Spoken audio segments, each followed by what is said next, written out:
Kali ini kami ajak Anda untuk mendengarkan satu diskusi ya melalui dialog Purwokerto siang ini, dan ini adalah yang akan dijadikan topik kita ini sesuatu yang tentunya mudah-mudahan bisa mengedukasi masyarakat semua terkait dengan tindak pidana perdagangan orang. Nah, untuk itu pendengar Pro 1 sudah hadir di studio. Ada Ibu Handayani Eka Budianita SHMH. Beliau adalah Kepala Subseksi Pertimbangan Hukum pada bidang Perdata dan Tata Usaha Negara Kejari Kebumen. Kebumen Iya. ya. Selamat siang Ibu Handayani. Selamat siang Ibu.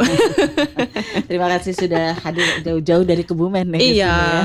iya, Alhamdulillah kita bersama-sama mengedukasi masyarakat ya iya, terkait dengan tindak pidana perdagangan orang. Nah, heeh. mungkin yang menjadi pertanyaan, kita sering mendengarkan istilah perdagangan orang Iya. begitu. Tapi sebetulnya definisi dari perdagangan orang itu apa ini, Bu? Nah, sebelum saya lebih lanjut kita membahas tentang perdagangan orang Ibu. Jadi mungkin banyak orang yang tidak terlalu fokus kepada tindak pidana perdagangan itu apa, seperti itu. Nah, mulai dari tahun ini memang dari presiden kita Bapak Jokowi, kemudian juga dari Kapolri maupun Jaksa Agung sekarang itu sudah memfokuskan kepada tindak pidana perdagangan orang. Karena mungkin sekarang volume tindak pidana perdagangan orang ini sangat banyak sekali.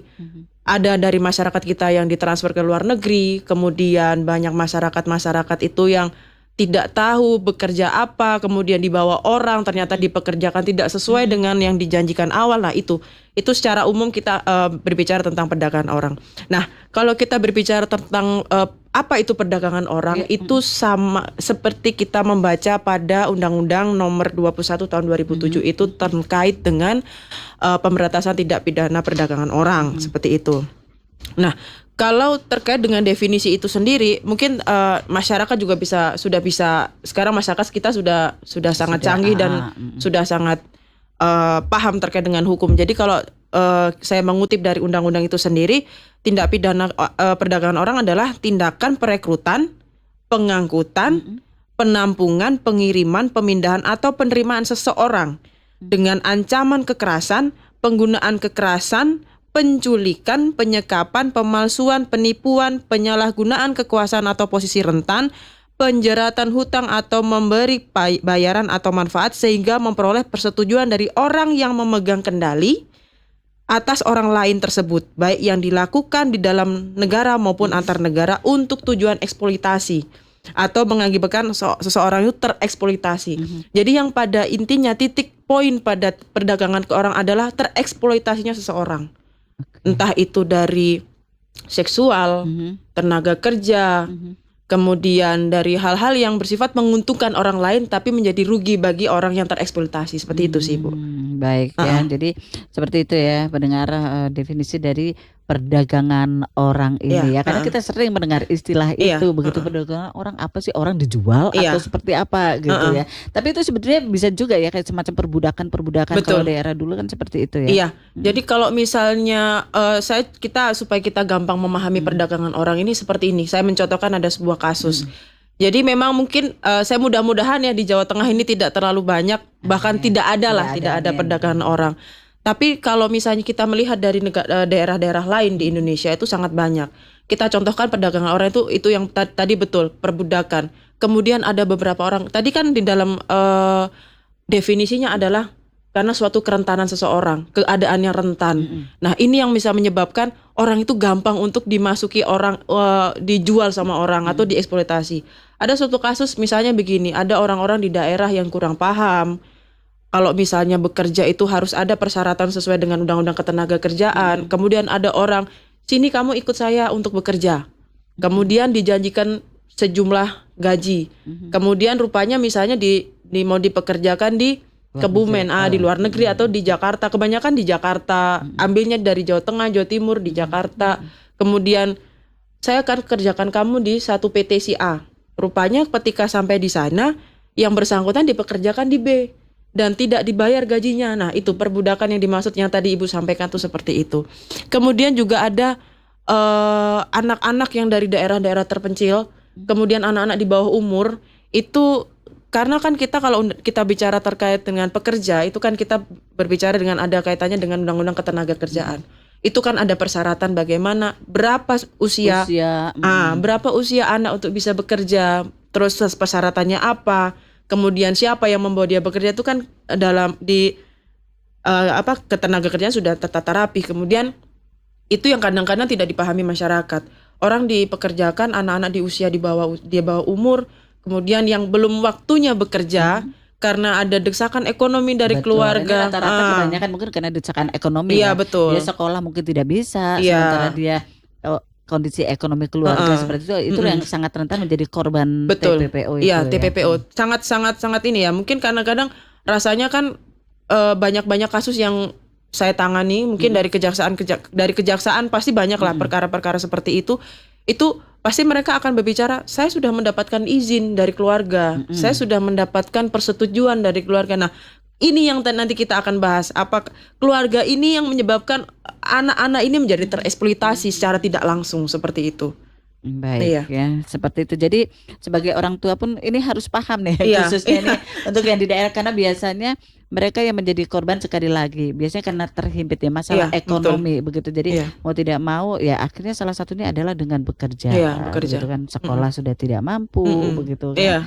Kemudian akhirnya seperti apa? Tapi kalau hal seperti ini terjadi, orang tua pun mengizinkan, begitu. Ini menjadi salah siapa nih ya? Kalau misalnya dalam undang-undang tidak pidana perdagangan orang itu sendiri, kita tidak bicara terlepas itu diizinkan atau tidak, itu pasti tetap akan kita proses. Tapi kalau salah tidaknya berarti kan orang tua pasti akan dari aparat penegak hukum pasti juga akan mengkonfirmasi begitu. Kenapa anak ini bisa bekerja seperti itu? Nah, memang kebanyakan alasannya begitu. Dan kadang-kadang itu juga ada rasa ketakutan ketika aparat penegak hukum misalnya polisi sudah mengetahui. Jadi nanti udah mengetahui ternyata di sana ada perdagangan orang atas laporan si A. Akhirnya penyidik atau polisi atau kemudian koordinasi dengan kejaksaan, kemudian ditangkap, kemudian diproses, ternyata di situ ada peran keluarga di situ. Nah, kadang-kadang keluarga pun tidak akan berani untuk melaporkan itu. Padahal bahaya dari TPPO itu mereka juga belum paham begitu loh.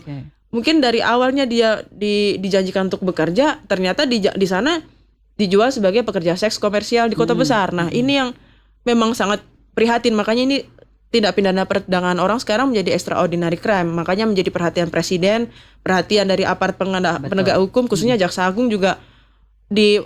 Jaksa dengan perintah Jaksa Agung, kemudian kita harus segera untuk membereskan perdagangan orang tuh untuk mendukung program kerja Bapak Presiden seperti itu. Baik. Berarti karena ini mendapatkan konsentrasi khusus dari pemerintah, pemerintah. Dari Presiden, dari pemerintah khususnya. Berarti ini memang menjadi kasus yang mungkin cukup banyak begitu ya, betul. Di Indonesia terjadi begitu ya. Kalau di Kabupaten Kebumen sendiri seperti apa nih? Kalau kemarin di Kabupaten Kebumen masih belum ada, dan saya berharap jangan ada ke masyarakat di Jawa Tengah, janganlah. Jadi kan kita berusaha mengedukasi masyarakat supaya nanti ketika ada sanak saudara kita yang bekerja kemudian atau terhimpit ekonomi atau seperti apa, itu memang harus disikapi dengan betul. Peran keluarga itu sangat-sangat penting seperti itu. Ya. Baik, pendengar Pro 1 RRI Purwokerto, ada juga mungkin ada hal yang akan ditanyakan ya terkait dengan tindak pidana perdagangan orang ini. Ya, jangan sampai mungkin ada anggota keluarga kita yang menjadi korban ya dari tindak pidana perdagangan orang ini. Hal-hal yang mau ditanyakan silakan bisa melalui line telepon kami di 632-336, atau mungkin Anda juga bisa berkomentar langsung di YouTube channel RRI Purwokerto atau melalui pesan WA di nomor 0811 254 0911. Karena sekali lagi terkait dengan masalah tindak pidana perdagangan orang ini ya cukup di Indonesia ini cukup mengkhawatirkan, sehingga pemerintah juga sangat konsen ya untuk penanganan masalah ini dan gencar untuk mensosialisasikan, termasuk melalui acara kita ya siang ini ya. Terima kasih loh sudah hadir ke sini. Sama ini ya. Nah, itu tadi seandainya terjadi hal seperti tadi, alhamdulillah kalau Kabupaten Kebumen tidak ada kasus ya, atau mungkin kalaupun ada karena tidak ada aduan gitu. Betul. Nah, seandainya ada, bagaimana? Misalnya ada yang mengetahui atau menjadi korban keluarga, apa yang harus dilakukan? Mungkin ada prosedur untuk itu.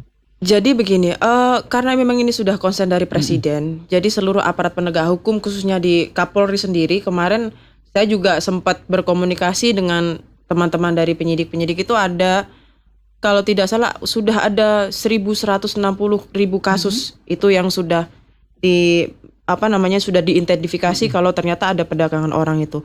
Nah, kalau misalnya kita kepingin tahu apakah keluarga kita menjadi korban TPPO atau tidak. Kemudian apa yang kita lakukan seperti itu. Jadi kalau misalnya terkait dengan tindak pidana perdagangan orang tuh ada 3 komponen yang harus kita lihat, Ibu. Jadi yang pertama itu prosesnya. Prosesnya itu tadi direkrut, kemudian diajak, kemudian berusaha untuk memisahkan anak-anak kita, keluarga kita dari keluarga. Maksudnya diiming-imingi dengan pekerjaan, nanti kamu kerja di sini nanti gaji sekian. Itu banyak loh kalau di kampung-kampung itu banyak ya. Iya, mereka bekerja ke luar negeri gitu kan menjadi TKI, TKW. Nah, itu kan juga prosedurnya tadi saya sudah sampaikan, prosedurnya sudah ada sebenarnya dari Dinas Ketenagakerjaan sendiri. Kemudian makanya kadang-kadang banyak orang yang tidak ada keinginan untuk konfirmasi kepada dinas terkait. Jadi ketika mereka menerima pekerjaan tawaran itu, ya sudah, oh ada pekerjaan, saya terima. Apalagi dengan kondisi ekonomi keluarga dan sebagainya. Itu dari prosesnya.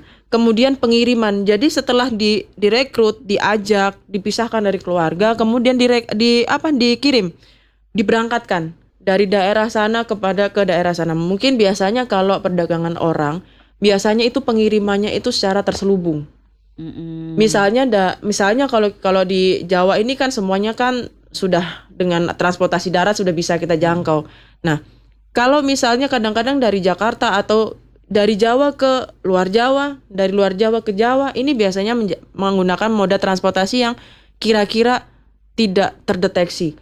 Ada yang dititipkan kepada jasa ekspedisi sampai dimasukkan dan ditutup dengan terpal segala macamnya, kemudian naik kapal tanpa membeli tiket, dimasukkan ke box, kemudian ditutup seolah-olah itu barang. Nah, itu yang harus menjadi kita harus perhatian. Tanda tanya kalau ada orang, kok ini orang-orang kok naik pickup. Kemudian ini kita harus sikapi, kita harus sensitif dengan hal-hal seperti itu. Kemudian caranya. Itu tadi kita sudah bicara terkait dengan proses, kemudian kita berbicara tentang cara.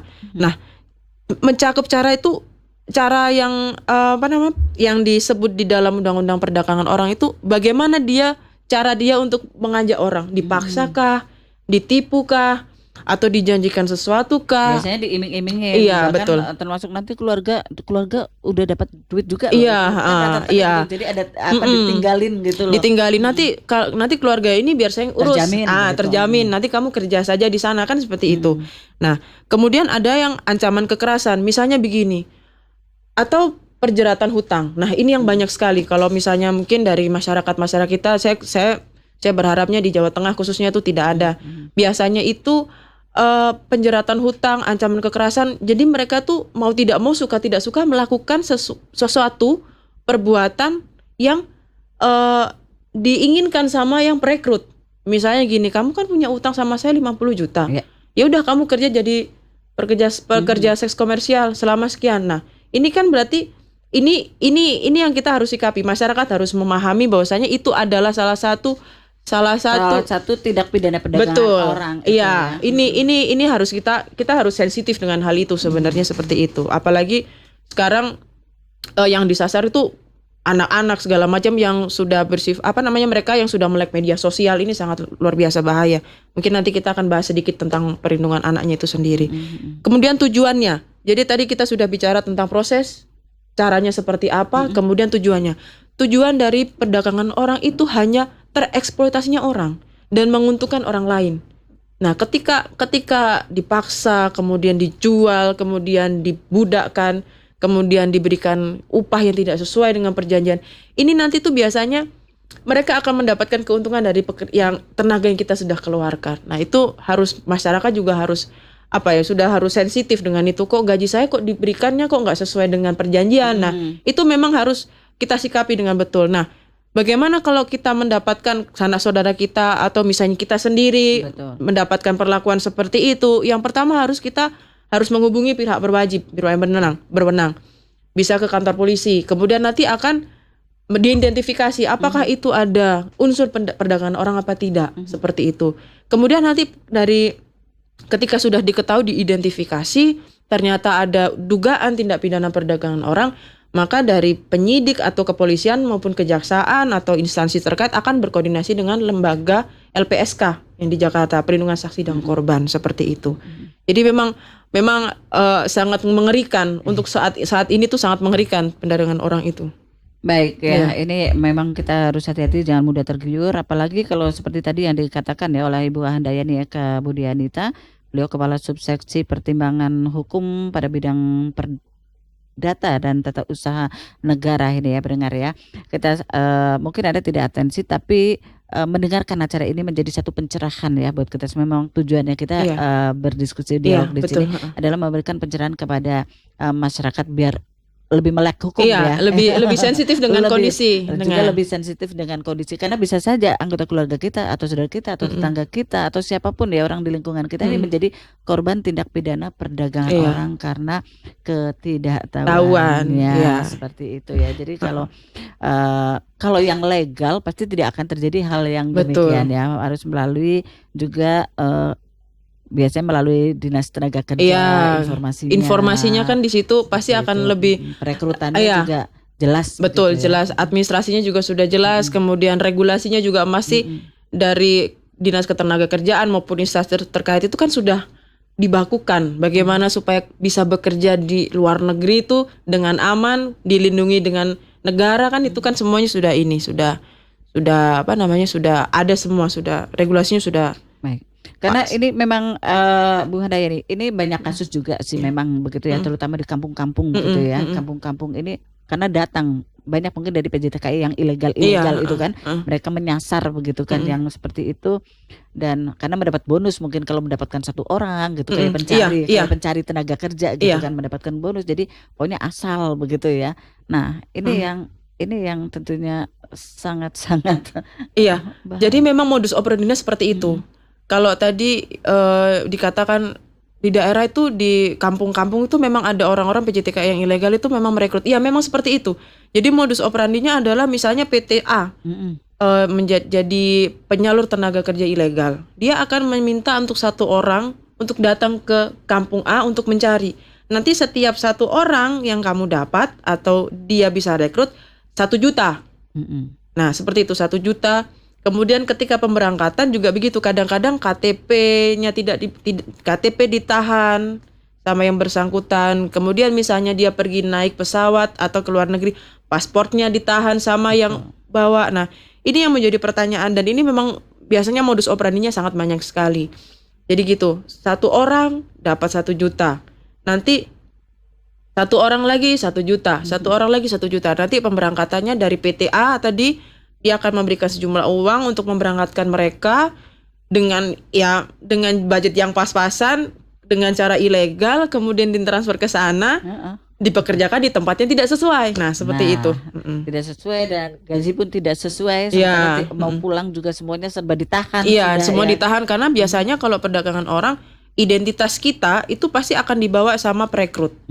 Itu yang menjadi kesulitannya. Kalau tidak salah beberapa 1 tahun yang lalu itu ada juga yang sampai masuk ke media nasional, kayaknya itu ada TKW yang tidak bisa pulang ke Indonesia. Itu karena memang identitas dokumen-dokumen kependudukannya kan semua disita. Nah itu juga diduga memang salah satu modus operandi seperti itu. Gitu.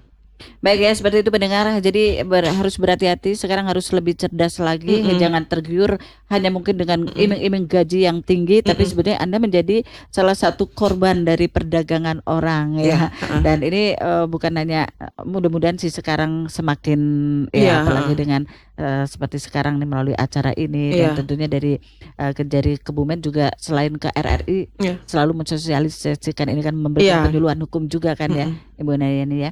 Baik, kita jeda sebentar ya dengan mendengarkan satu lagu ya Bu Handayani ya. Boleh. Hai, apa kabar kau? Sudah bertahun tak bertemu, ku tak perlu bicara hanya ingin dengar suaramu. Aku rindu. Hei, aku baik-baik saja. Lama tak ku dengar darimu. Aku lelah menunggu, hanya ingin melihat wajahmu. Aku rindu. Mungkin dunia mencoba pisahkan kita, tapi ada cara agar kita bersama. Tapi ku perlu tahu, apa kau benar-benar cinta padaku? Kan ku beri seluruh nafasku. Apa kau benar-benar mengerti aku? Hanya kau yang mengenal aku, tiada yang lain untukku.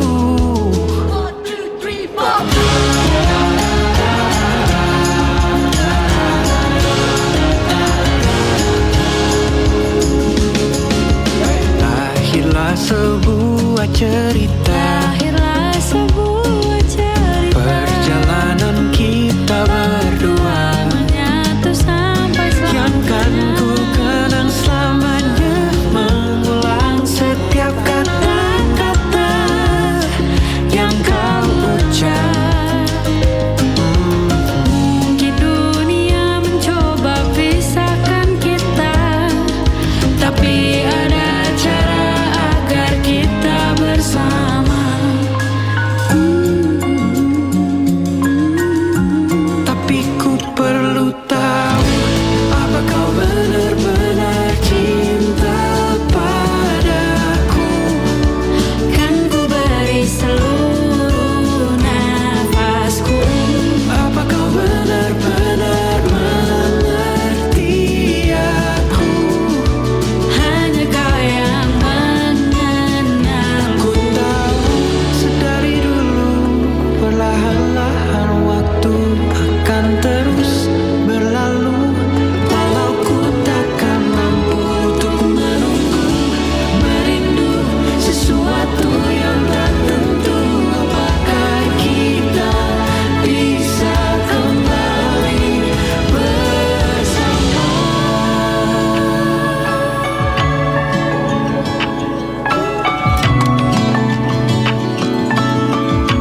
Tapi ku perlu tahu, apa kau benar-benar cinta padaku? Kan ku beri seluruh nafasku. Apa kau benar-benar mengerti aku? Hanya kau yang mengenal aku.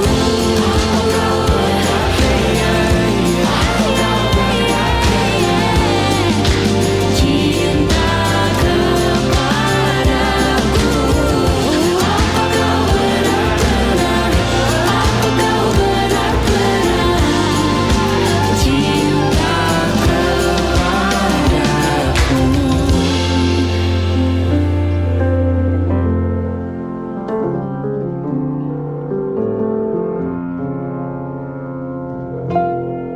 Pendengar, itu tadi satu lagu ya dari The Overtune, benar-benar benar-benar ini menjadi perhatian khusus buat kita semuanya ya, betul, Lim. masyarakat, pemerintah dan masyarakat terkait dengan tindak pidana perdagangan orang. Itu tadi sudah banyak contohnya seperti itu, dan sekarang termasuk perdagangan orang yang diperdagangkan untuk seks komersial itu juga begitu ya. Iya, betul. Makanya sekarang itu tidak hanya pekerja seks komersial, bahkan orang-orang dewasa yang laki-laki juga banyak yang rentan akan menjadi korban tindak pidana perdagangan orang. Tapi kalau yang sekarang pasti marak itu pekerja seks komersial tuh pasti. Misalnya awal mulanya dijanjikannya tidak bekerja sebagai pekerja seks gitu. Tetapi pada saat dia sudah sampai di sana, pasti yang perekrut akan bilang seperti ini, ya saya sudah meminjamkan kamu uang, kamu harus mengganti uang kamu, berarti kamu kerja harus sesuai dengan keinginan saya. Nah, itu yang kebanyakan yang viral, kemudian yang menjadi perhatian dari aparat penegak hukum, hal-hal seperti itu gitu. Dan itu kebanyakan yang disasar anak-anak. Usia-usia di bawah 17 tahun, 14 tahun, 13 tahun itu yang rentan untuk menjadi korban dari perdagangan orang seperti itu. Baik, ini sekarang seperti ini. Ini kan banyak nih ya hal-hal seperti ada istilah mucikari ya. Iya, Ini berarti kalau mucikari dia berarti pelaku ya. iya, Korbannya ada, gitu kan. Berarti ada yang dijual. Ada begitu yang ya dijual, istilahnya, begitu. Ada yang dijual. Tapi seandainya mereka memang sudah ada kesepakatan sama-sama mau, apakah itu termasuk dalam tindak pidana perdagangan orang? Mungkin itu perdagangan orang mungkin. Misalnya kan mau menjual kan butuh yang mempromosikan. Iya. Menjual diri gitu kan istilahnya. Itu apakah termasuk juga dalam kasus ini? Ya kalau misalnya pekerja seks komersialnya itu melakukannya dengan sesuatu hal di belakangnya, atau misalnya ada sebab dia menjadi pekerja seks komersial, itu akan tetap menjadi perdagangan orang seperti itu. Tapi kalau misalnya itu memang ya saya memang mau menjual diri saya dengan apa ya, dengan keinginan saya sendiri kan biasanya kan begitu. Biasanya yang mucikarinya pasti kena perdagangan orang. Tapi yang bersangkutan ini yang kita harus dalami lebih lanjut, apakah dia masuknya kepada eksploitasi seksual atau kepada perdagangan orang seperti itu. Menjual dirinya sendiri tuh memang kita harus diidentifikasi secara menyeluruh. APH harus berkomunikasi terus, kemudian dilihat kasus posisinya seperti apa, kejadiannya seperti apa, apakah diterapkan undang-undang tidak pidana perdagangan orang atau undang-undang lain yang masih dalam satu lingkup dan berkaitan dengan hal itu seperti itu. Karena sekarang kan kita di era digital, Iya, ya kan. Kemudian di era masa kini ini di mana orang gaya hidup hedon itu kan luar biasa. Kalau ya. bahasa sekarang flexing. Flexing. Iya, kalau bahasa sekarang kan flexing. Flexing. Nah, itu juga salah satu menjadi Faktor, ya. perhatian dan faktor. Apalagi sekarang kan media sosial tuh sangat, kalau nggak kalau istilahnya anak sekarang, kalau nggak FYP, kalau nggak masuk ke centang biru atau itu tuh kayak menjadi suatu kebanggaan. Tetapi itu yang menjadi harus perhatian kepada sebuah orang tua. Yang mana kalau misalnya gaya hidup yang itu diposting di media sosial dengan gaya hidup yang mewah, itu malah menjadi sasaran empuk bagi pelaku-pelaku perekrut dari perdagangan orang. Karena yang disasar sekarang di era-era sekarang adalah anak-anak yang lebih ditargetkan, anak-anak yang aktif media sosial, anak-anak yang polos, anak-anak yang mudah ditipu, yang dijanjikan sesuatu karena memang untuk memenuhi gairah dari kehidupan itu sendiri, gairahnya dia atau dengan kebutuhan pribadinya dia. Kemudian kesulitan menolak suatu ajakan. Nah, ini yang harus dari dini ini, dari orang tua itu memang harus ditanamkan, kalau nggak kenal jangan mau diajak. Nah, itu salah satu poin yang paling penting sebenarnya untuk kita sama-sama masyarakat membantu APH untuk mengurangi bahkan memberantas perdagangan orang seperti itu. Ini pasal yang mengatur untuk TPPO ini sendiri? Kalau pasal yang mengatur terkait dengan tindak pidana perdagangan orang itu ada pada pasal 2 sampai 12 Undang-Undang Nomor 21 Tahun 2007. Nah, itu secara keseluruhan baik dari eksploitasi atau pengiriman dari dalam negeri kita ke luar negeri, dalam luar negeri ke kita, itu juga sudah diatur. Kemudian di pasal 6-nya juga sudah diatur terkait eksploitasi anak. Kemudian nanti kalau misalnya terkait dengan eksploitasi anak kan di dalam undang-undang yang lain juga ada undang-undang pelindungan anak, itu juga mengatur tentang eksploitasi anak. Tapi kalau kita berbicara terkait dengan perdagangan orang, itu kami selaku aparat penegak hukum, bahkan Jaksa Agung itu sudah mengeluarkan terkait dengan aturan penanganan tindak pidana perdagangan orang, yang mana ketika ada suatu perkara atau kasus yang berkaitan dengan perdagangan orang, itu kalau bisa difokuskan dan titik beratnya pada undang-undang perdagangan orang khusus. Jadi difokuskan ke situ. Terlepas dengan adanya undang-undang lain, tapi kita fokus untuk menggunakan pasal dalam undang-undang perdagangan orang. Itu dari amanat Jaksa Agung seperti itu. Jadi ini yang memang menjadi memang dari concern dan perhatian, tidak hanya Jaksa Agung, Kapolri, Presiden maupun instansi terkait, bahkan lembaga perlindungan saksi dan korban itu juga seperti itu. Ya, jadi tidak main-main ini Iya. masalah tindak pidana Iya. perdagangan orang. Hanya saja mungkin seseorang ini ya memang mungkin karena sulitnya mencari pekerjaan, Iya. misalnya begitu ya kan, dengan mudahnya mereka atau mungkin mereka karena tidak paham dengan masalah hukum terkait dengan ini. Apakah saya sudah melakukan apa namanya perdagangan Iya, orang ini atau tidak begitu, ngertinya kan mungkin saya kan hanya mengantarkan mereka mencarikan pekerjaan, Iya. misalnya begitu kan, Untuk membantu. mencarikan begitu. Iya. Ini bagaimana harus memberikan pemahaman kepada mereka? Iya. Makanya tadi saya sudah sampaikan dari awal bahwasanya memang mencari pekerjaan itu perlu untuk melanjutkan kehidupan kita. Cuma dengan cara-cara dan kita kehati-hatian. Jadi itu yang jadi kita selaku keluarga, orang tua, kawan, teman dekat itu harus memiliki sifat kehati-hatian yang pertama.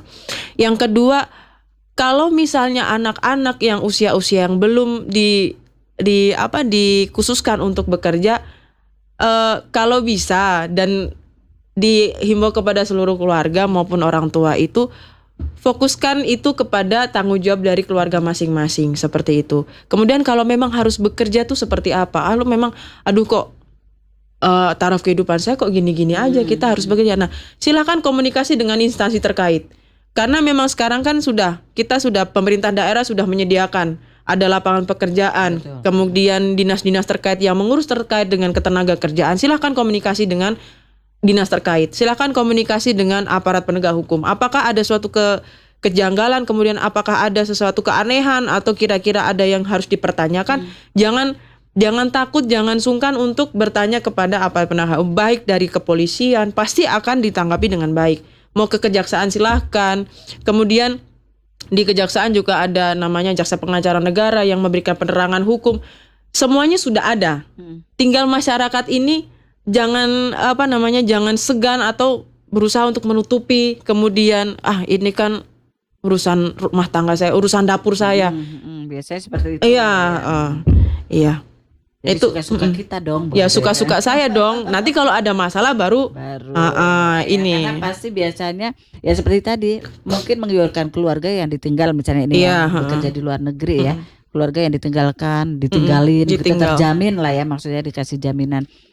Kemudian berangkat seperti itu, tapi ternyata dia bermasalah tidak bisa balik bahkan. Iya, ya, bahkan dan di sana mungkin kehidupannya justru Iya. lebih mengenaskan karena tidak dibayar. bahkan ada yang pulang sudah tinggal nama. nama. Nah, ini yang harus kita perhatikan seperti itu. Jangan gampang tergiur dengan hal-hal yang bersifat instan dan mewah seperti itu. Baik, ini ada yang masuk nih, selamat pagi. Ini dari Syair di Gumelar. Menurut pengalaman saya waktu kerja di Taiwan, berangkat secara legal, tapi PT yang memberangkatkan TKI itu ternyata meminta biaya yang sangat mahal. Per orang biaya sampai 40 jutaan. Dan ini sudah berjalan cukup lama. Sementara di sana masih potong gaji. Tapi pemerintah sepertinya tak ada tindakan. Bagaimana menurut Ibu? Nah, ini yang tadi saya katakan ya. Banyak sekali Ini legal tapi katanya loh. iya legal.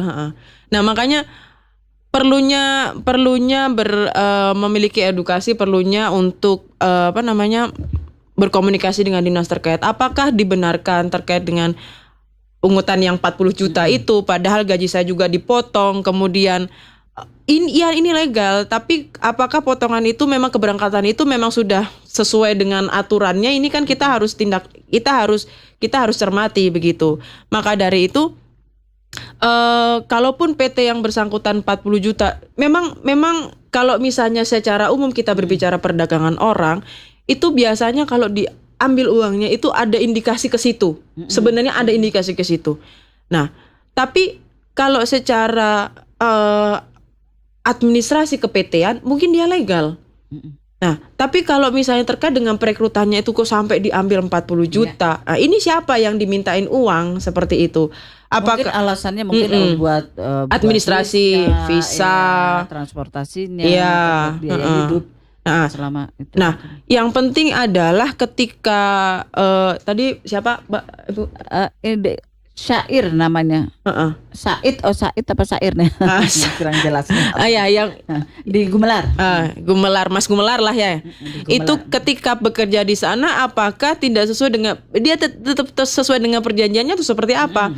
Apakah wah saya sudah kerja selama 1 tahun tapi gaji belum dikasih. Saya mendapatkan perlakuan, saya mendapatkan apa namanya majikan yang tidak sesuai atau majikan yang melakukan kekerasan. Nah ini yang harus menjadi perhatian concern dari pemerintah di situ. Maka dari itu yang terkait dengan 40 juta itu, kalau misalnya masih bisa, monggo silahkan dikomunikasikan kepada dinas terkait. Apakah memang Ini ke dinasnya seperti itu? dinas tenaga kerja. Iya, harus. Makanya saya bilang kemarin dinas ketenagakerjaan pasti dia memiliki apa ya jalur-jalur yang memang sudah Biasanya ada resmi. kerjasama, ada linknya. Ada linknya kerjasama. Apakah memang seperti itu Mas, ada 40 juta memang untuk ini sekian rinciannya sekian.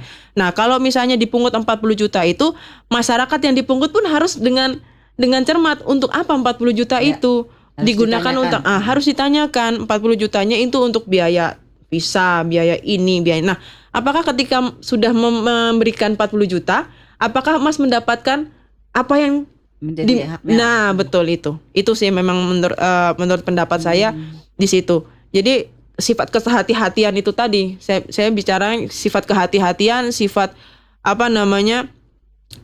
Perlu diedukasi kembali, sifat kehati-hatian, sifat kecermatan itu yang memang perlu untuk memberantas tindak pidana perdagangan orang itu saja. Oke, ini kemudian dari siapa nih ya? Ibu Wit di Baturaden. Selamat siang ya Bu Wit ya. Assalamualaikum Ibu narasumber. Mohon penjelasan apa yang telah dilakukan untuk mencegah terjadinya perdagangan orang. Apabila ada atau terjadi kasus perdagangan orang, bagaimana penanganannya?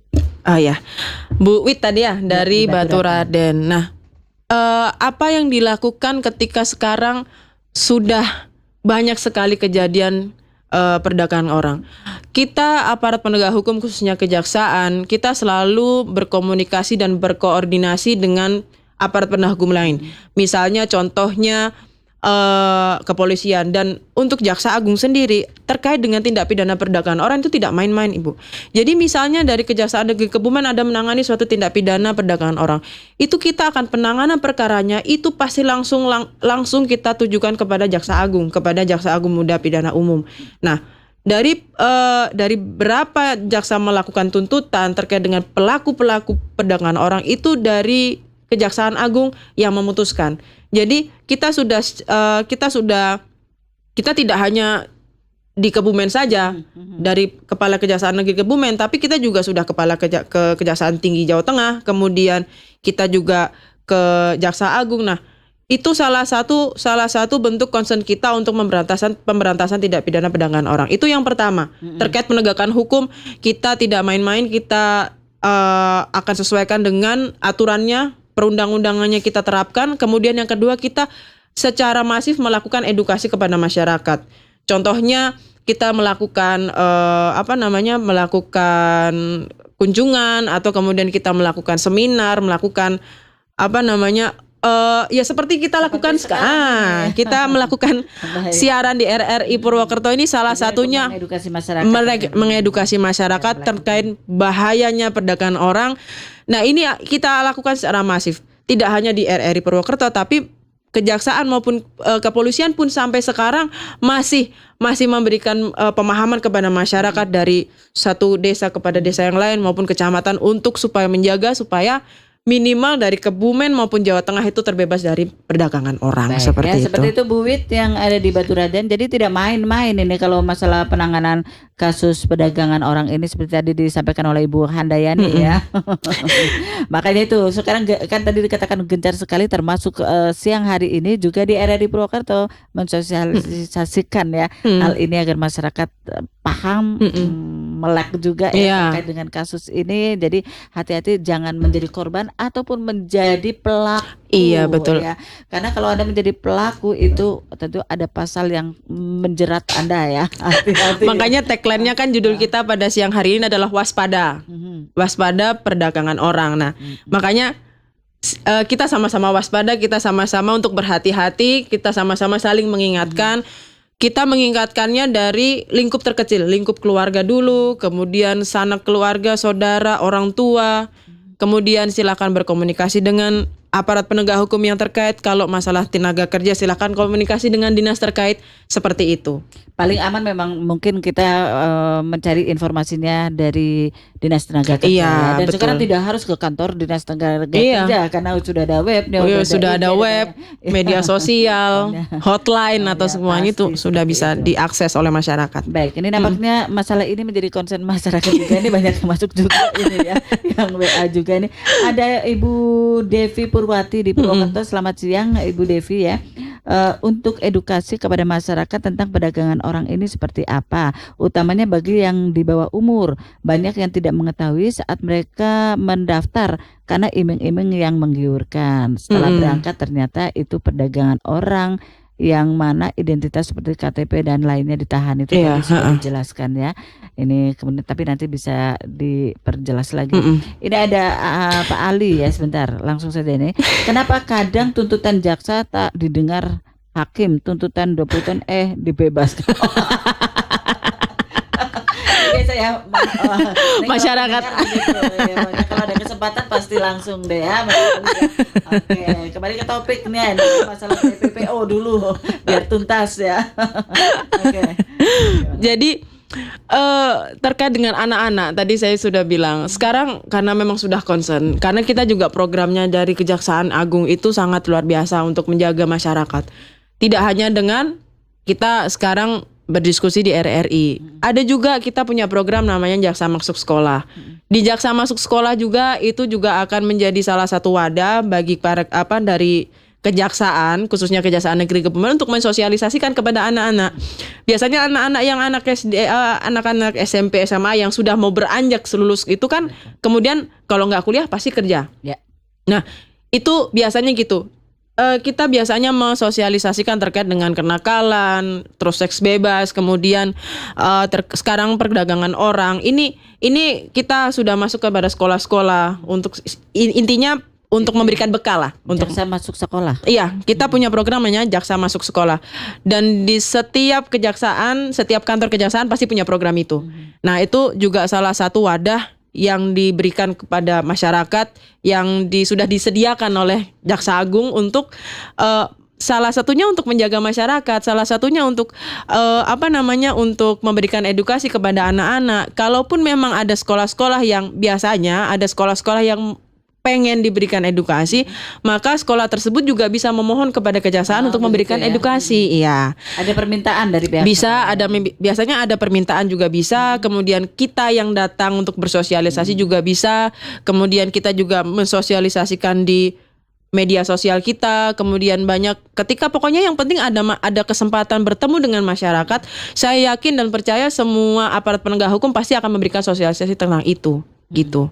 Nah, kalau masalah anak-anak ya memang kalau cuman mengharapkan kita yang dari aparat penegak hukum mungkin rasanya sangat ini sekali ya. Karena itu justru tanggung jawab utamanya Orang tua juga, keluarga, lingkungan. Nah itu, itu sih. Begitu ya tadi dari Ibu Devi Purwati. Ini Pak Ali dikomentarin nggak nih?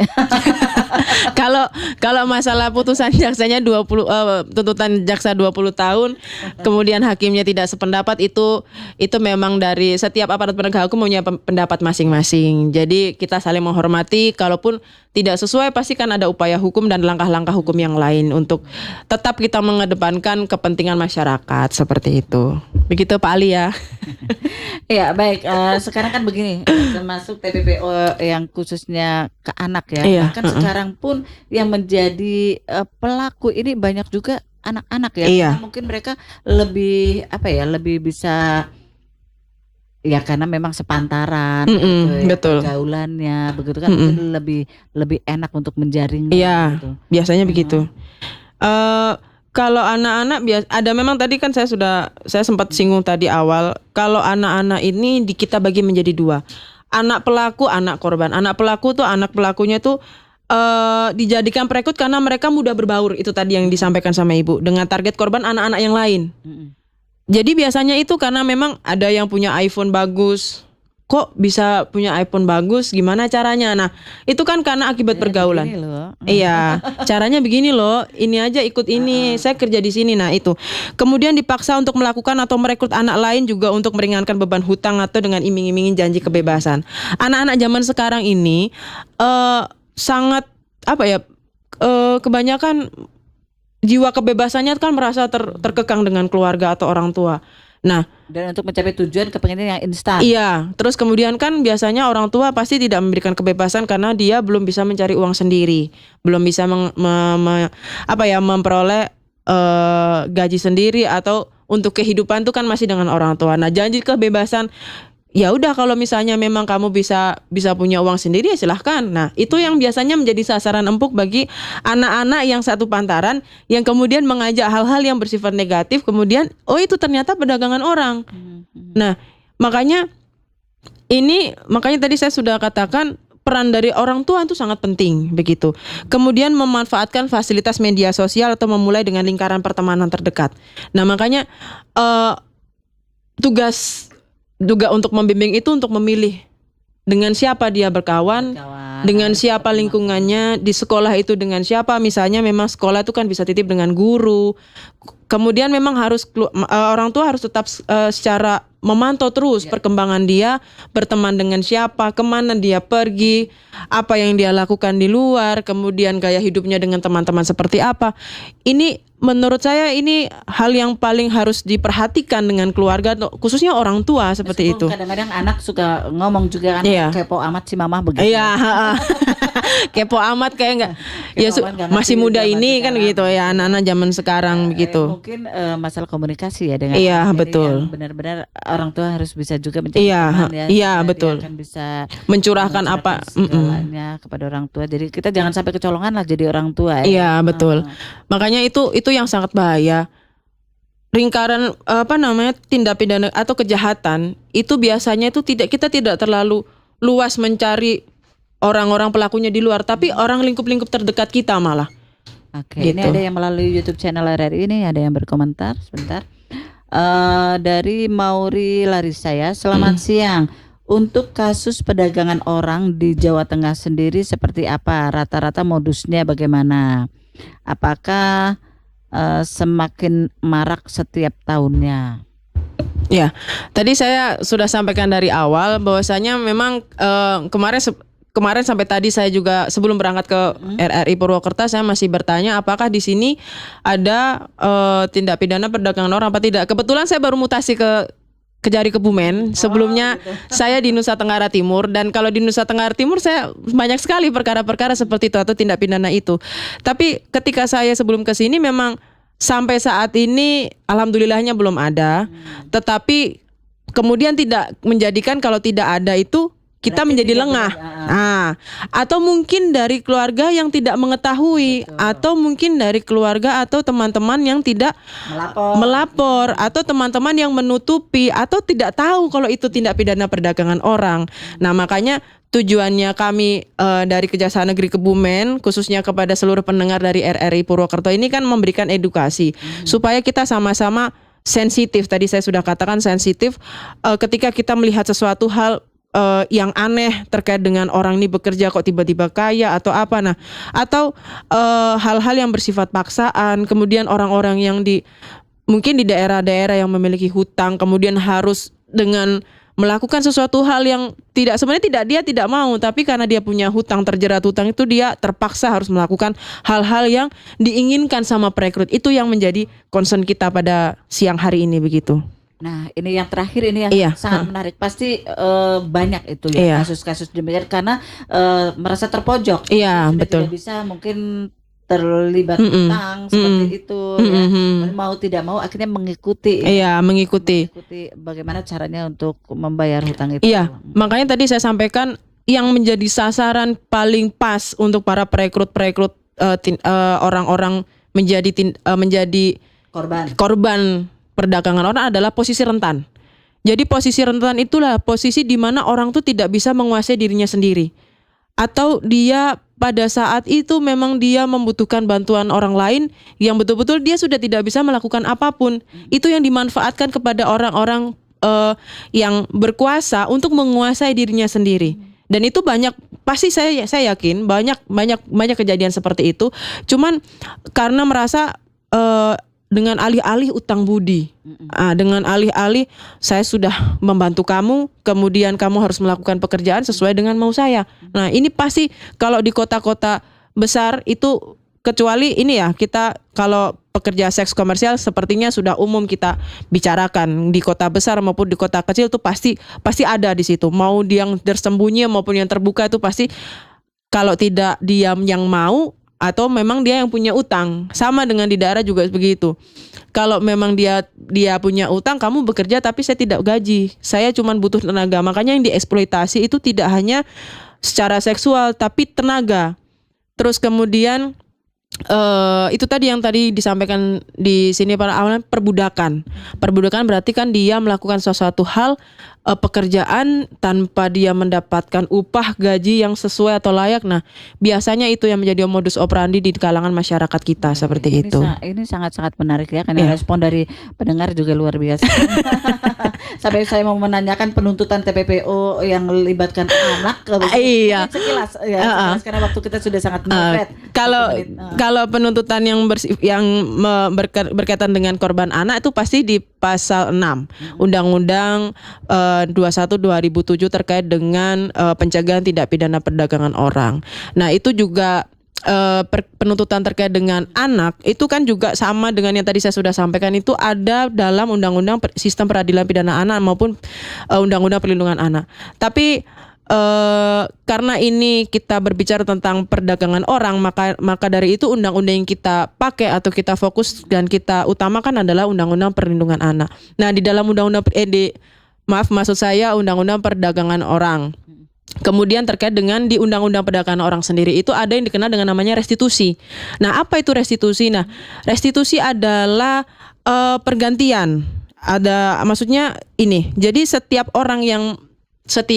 supaya secara umum orang masyarakat bisa memahami, restitusi itu adalah suatu tanggung jawab yang bersifat restitutif itu tadi dari pelakunya. Nah, biasanya restitusi itu misalnya korban-korban korban perdagangan orang ini biasanya itu mungkin gajinya tidak dibayar, kemudian tiba-tiba dia ketika di luar negeri dia menjadi sakit karena dipukul atau apa, kemudian terkait dengan biaya-biaya yang sudah dikeluarkan, itu dimintakan ganti kepada pelaku pelaku dari tindak pidana perdagangan orang. Jadi Nah, tadi namanya restitusi. Restitusi. Dan itu bisa diajukan dengan dua cara, baik melalui hukum acara pidana kita atau melalui undang-undang TPPO atau secara perdata. Nah, kalau misalnya terkait dari hukum acara pidana berarti dia masuknya mengajukan restitusinya dari penyidik dulu, dari polisi. Nanti dari polisi koordinasi dengan Lembaga Perlindungan Saksi dan Korban di Jakarta. Dia yang menetapkan pergantiannya berapa nominal. Kemudian nanti dimasukkan menjadi pertimbangan jaksa penuntut umum untuk dituntutkan kepada dia. Kemudian setelah dituntutkan maka majelis hakim atau hakimnya akan memberikan penetapan berapa jumlah besaran restitusi yang dibebankan kepada pelaku tindak pidana perdagangan orang, seperti itu. Itu yang pertama. Yang kedua melalui perdata. Jadi melalui perdata berarti dia bisa melakukan gugatan kepada pelaku dengan hukum acara perdata. Kemudian ada namanya itu uang konsinyasi dititipkan ke pengadilan supaya dituntut atau kerugian-kerugian lain yang timbul akibat tindak pidana perdagangan orang itu bisa melalui perdata. Nah, maka dari itu kalau misalnya ada yang hal-hal bersifat seperti itu yang kira-kira bisa tidak mengerti masyarakat, di Kejaksaan Negeri Kebumen juga ada jaksa pengacara negara yang bisa membantu memberikan edukasi dan bantuan hukum. Terima kasih, begitu. Bu Handayani, Eka, Bu Danita ya. Iya. Sama Kepala Subseksi Pertimbangan Hukum pada bidang perdata dan tata usaha negara Kejari Kebumen, luar biasa bincang-bincang kita, mudah-mudahan akan memberikan pencerahan ya. Iya. Mudah-mudahan. Iya. Baik, sekali lagi terima kasih, mungkin di kesempatan Sama-sama. kita bisa ngobrol-ngobrol lagi karena sudah saatnya saya harus bergabung dengan RRI Jakarta. Oke, terima kasih banyak. Selamat siang. Dan pendengar, akhirnya hanya sampai di sini dialog Purwokerto siang ini, dan selanjutnya kita bergabung dengan Pro 3 RRI Jakarta untuk mengikuti dinamika olahraga pukul 11 waktu Indonesia Barat.